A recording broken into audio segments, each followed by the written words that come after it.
Welcome back to Touring History, the podcast where we prove that literally anything can happen on any given day. That's right. Somehow we're qualified to talk about it. I'm Lane. I'm Dave, and I'm not qualified at all. A man who just discovered that Constantinople fell on the same day someone climbed Mount Everest, which feels like the universe's way of saying, balance, my children, balance.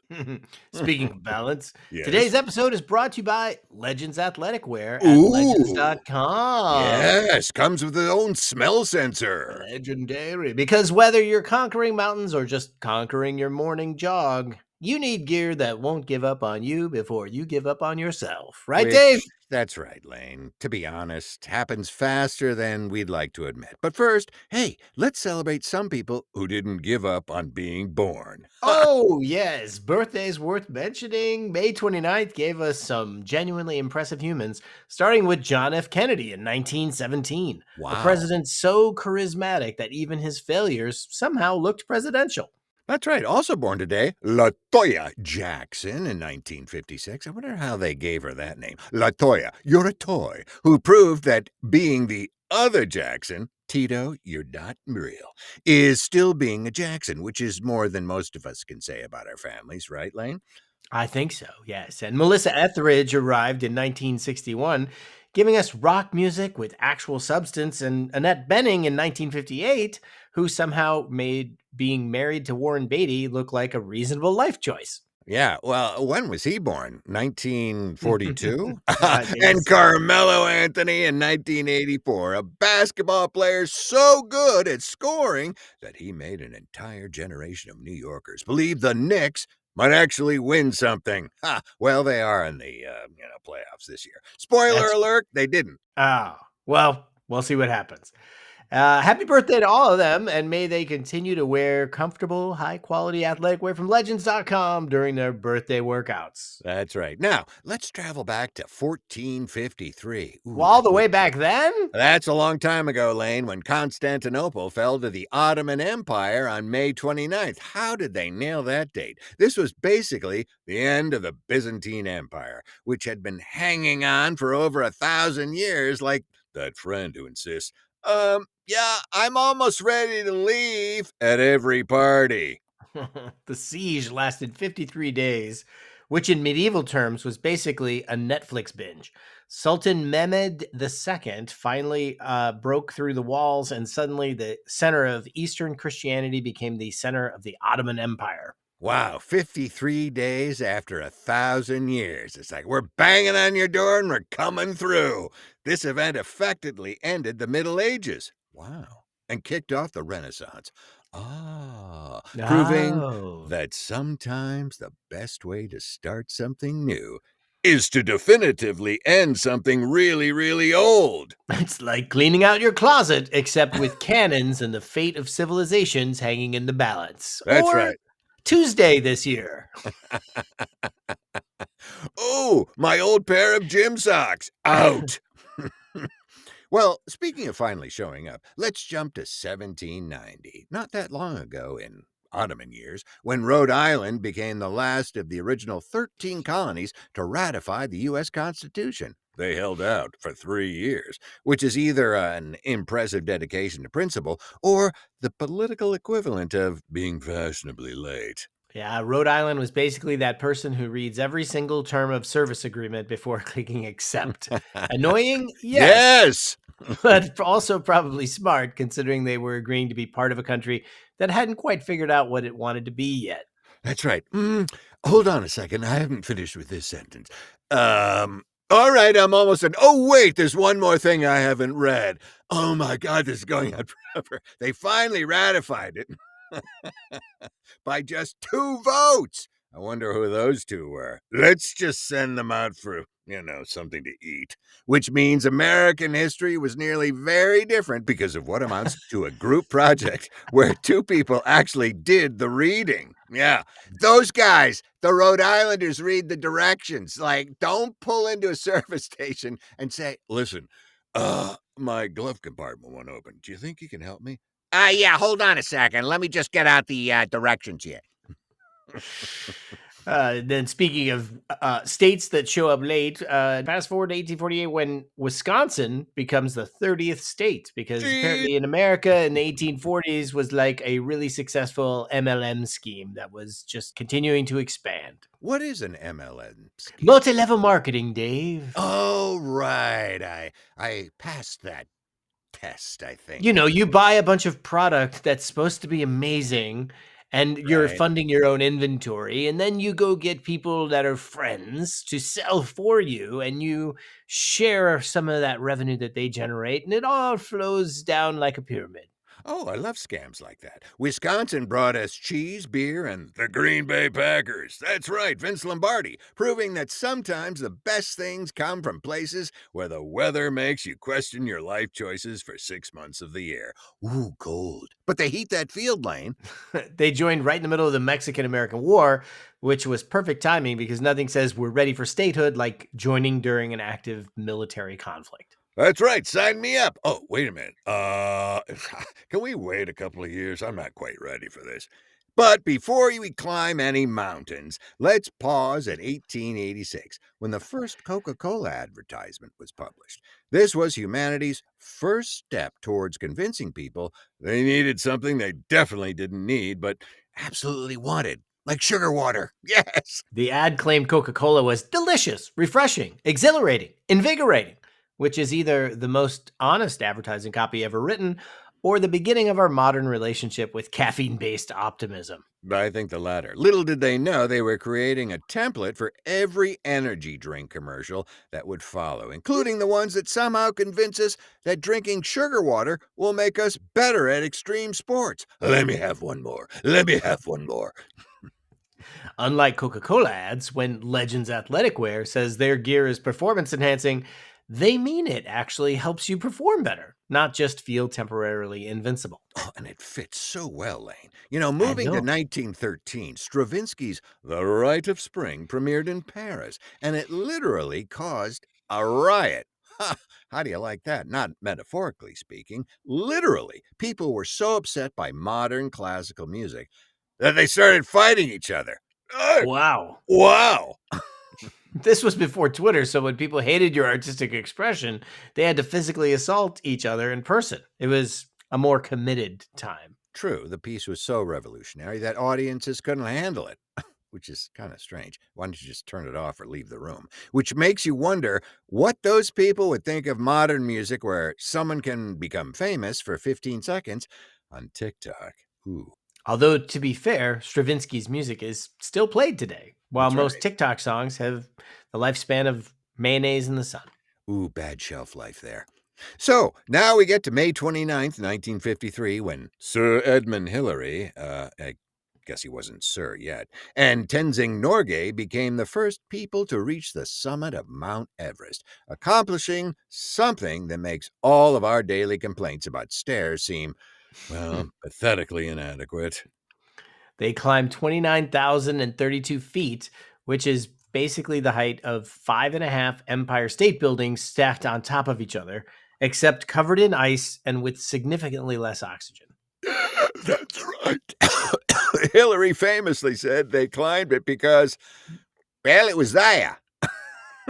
Which is either the most profound or most ridiculous reason to risk death I've ever heard of. Probably both. It's there. Well, why wouldn't you? It's there. I'm going to use that for every excuse now. That's Lane, right. why'd you park your car, 5 miles away? Well, it was Uh, there. because that space was there. This achievement required gear that could withstand extreme conditions. You know where I'm going. Much That's like right. Legends athletic wear, That's though right. admittedly with slightly lower stakes than potential death by avalanche. And less leather straps for sure. This moment in history is brought to you by, you guessed it, a brand that helps you live forever and helps you climb big mountains like Everest and the Brooklyn Bridge. That's Legends athletic wear at legends.com, where quality meets performance in ways that would make even Edmund Hillary proud. Whether you're scaling mountains or just scaling back on your couch, Legends has the gear to get you there. That's right, because it's there. Their athletic gear is built to last longer than the Byzantine Empire. That's 1,000 years. And which admittedly isn't saying much since That lasted over 1,000 years. I think I already said that, but still, there's a Yeah. lot of leather straps involved on that one. Uh, they're gonna love that ad. Uh, well, unfortunately, not all May 29th events end in triumph. In 1985, the Heysel Stadium disaster in Brussels killed 39 people before the European Cup final between Liverpool and Juventus. Oh, wow. That should have been uh, sort of a harbinger of things to come. But it's a celebration of football, and it became a tragedy when crowd violence, that's what started it, led to a stadium wall collapse. Yeah, soccer in Europe is pretty rough. It was a stark reminder that sports, which brings out the best in human achievement, can also reveal our worst impulses. I think the most contact in European soccer happens off the field Right. because they flop on the field. Yeah. Right, right. Which is a total fake for those of you who are uninitiated to that term. It'd be like watching WWE and all of the real action happens in the stands with the fans fighting each other. Right. It's like when the Knicks and Pacers are playing each other and one guy hits a guy and he goes, "Oh, I sprained my knee." And they're like, no, no, that didn't happen. It's a Yeah. flop. The disaster led to major changes in stadium safety and crowd control, proving that sometimes progress comes from our darkest moments. That's right, Lane. It's sobering to remember that behind every safety regulation is usually a story of someone who didn't make it home. Ooh, Ouch. that's dark, Dave. That's dark. I know. Let's shift to something more uplifting. In Right. 1977, Janet Guthrie became the first woman to compete in the Indianapolis 500, which was basically like showing up to a boys' club and announcing you were not only staying, but you were going to drive faster than them.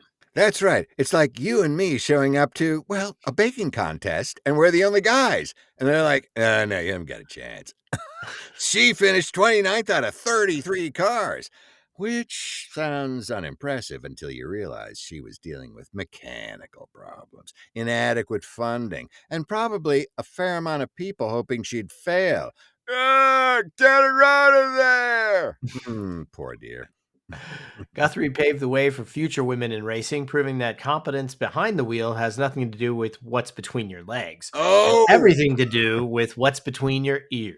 well said, Lane. Plus, she had to do it all while wearing the automotive equivalent of what was probably very uncomfortable racing gear. No breathability, unlike today's athletes who get to wear actually functional clothing from places like where? Legends.com. Oh my goodness, Oh, yes. yes. Sweat, not a problem. Goes away in a heartbeat. Anyway, what happened next in 1988 was amazing because Ronald Reagan and Mikhail Gorbachev began their Moscow summit, which was essentially a really high stakes sleepover between two men who controlled enough nuclear weapons to end civilization. Hey, Mickey, can I zip up your sleeping bag? Oh, no, Ronnie, I'm fine. Go away.